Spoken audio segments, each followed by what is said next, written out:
The Global Child Protection Working Group, the international coordinating body for protecting girls and boys in humanitarian settings, has produced a video series on the minimum standards for child protection in humanitarian action. These minimum standards, also known as the CPMS, were developed through widespread interagency collaboration. They are one of the companions to the SPHERE standards. This video examines Standard 11, Children associated with armed forces or armed groups. For other installments in the series, please go to the CPWG's website. Around the world, boys and girls are recruited and used by armed forces or groups as combatants, spies, porters, informants, or for sexual purposes. This can have multiple and complex effects. We're talking about things like physical injury and disability, sometimes long-lasting or even permanent. We're talking about the physical, psychological effects of rape and other forms of sexual violence with girls and boys, children born of rape and the needs that those children will have, about long-term family separation, access to education being interrupted for years on end, and great difficulty for many of these children in returning and reintegrating. Our global standard states, boys and girls are protected from recruitment and use in hostilities by armed forces or armed groups and are released and provided with effective reintegration services. The standard on children associated with armed forces and armed groups has already become an integral part of what we call the protection toolbox in the organization that I work within.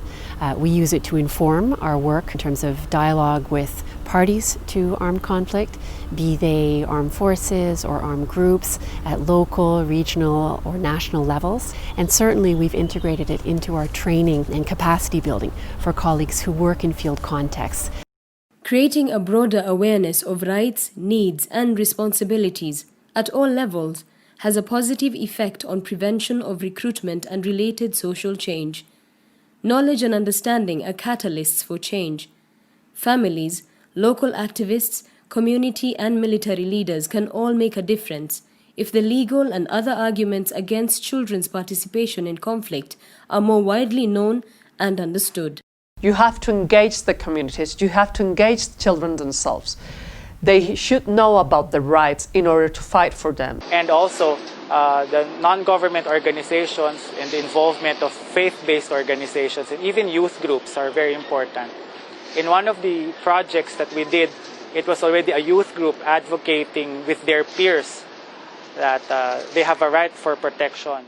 Working with communities and developing messages together should be done early and often and can add value anytime.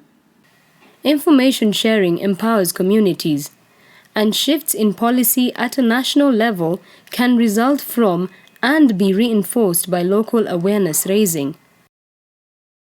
Although we have national laws which prevent the recruitment of children in armed groups, these are not really translated into action or not translated into legislation at the municipal, city, or barangay level. So at that point, what we did was educating local leaders that their children have a right not to be recruited into these armed groups. Prevention is a multi-layered process which needs adequate resourcing.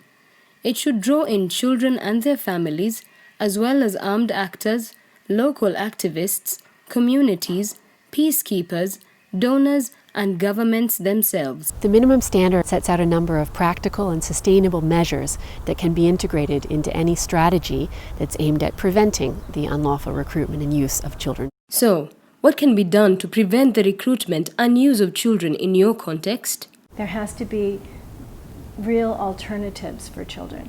There has to be access to quality education. There has to be economic opportunity for children and families. There needs to be a full, holistic approach for prevention to root causes. We need to be able to address the injustices that children experience. They actually feel very strongly, very often, about the injustices that are experienced by their families and communities. Ask children for their insights. It's not just important to look at the reasons why they joined, But why don't we look at the other side? There are other children in the same community who refuse to join and maybe understand the reasons why these children have chosen not to join the armed groups. The needs of children during the reintegration process differ owing to their age, experience, gender, and ability. You must develop a strength-based care plan to suit each boy and girl, their family's capacity, and resources available at the community level. These resources may have been altered by the conflict and continue to change. Efforts range across education, psychosocial support, livelihood opportunities, medical and legal services. Here's an example on economic reintegration. Concretely, we would listen to the aspiration of the child and assess his or her capacities, whether he or she has already gone to school, has already acquired some skills, including in the armed forces and groups, whether he or she has a disability, and so on. Also taking into account the job opportunities that we have already identified in the labor market locally. Services that improve the welfare and protection of returning girls and boys should be available to the full community of children. This ensures that the program response is holistic and not isolating or stigmatizing. Because if we are giving just grants for these children, for example, or we have a different school for them, this is not good for their reintegration in their community, and it's not good for the other children and for the community because they will feel that it's better to have been in a group. Reintegration isn't something that happens quickly. It takes support over the long term to prevent re-recruitment and to afford children the opportunities to realize their full potential. You have to follow up on the reintegration process. No, you have to go back there to see how his relation is working with his family, with the community, how the community is receiving these children. So how we address the response and prevention to that in the bigger picture requires both the strengthening of systems and the motivation of positive social norms that will, in the long run, both enable the child to return to the family and community and become an active participant of the community in a positive manner, but also to prevent re-recruitment, because the shift in social norms would value education and vocation above the recruitment and use. To summarize, the CPMS reflect a consensus on program principles for the delivery of a quality child protection response in emergencies. Collectively, you can adapt their key actions, indicators, and guidance on prevention, release, and reintegration of girls and boys to fit your local context.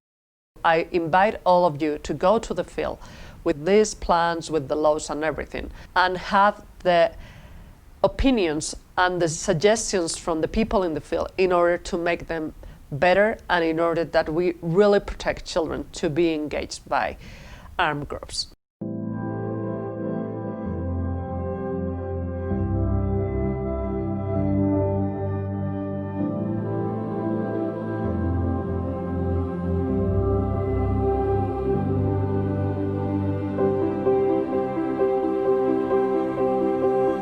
Other installments in this series focus on how to use the CPMS and on the specific standards for addressing needs.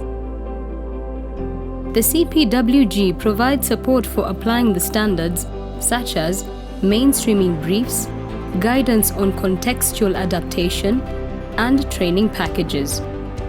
For more information, please go to cpwg.net/minimum-standards.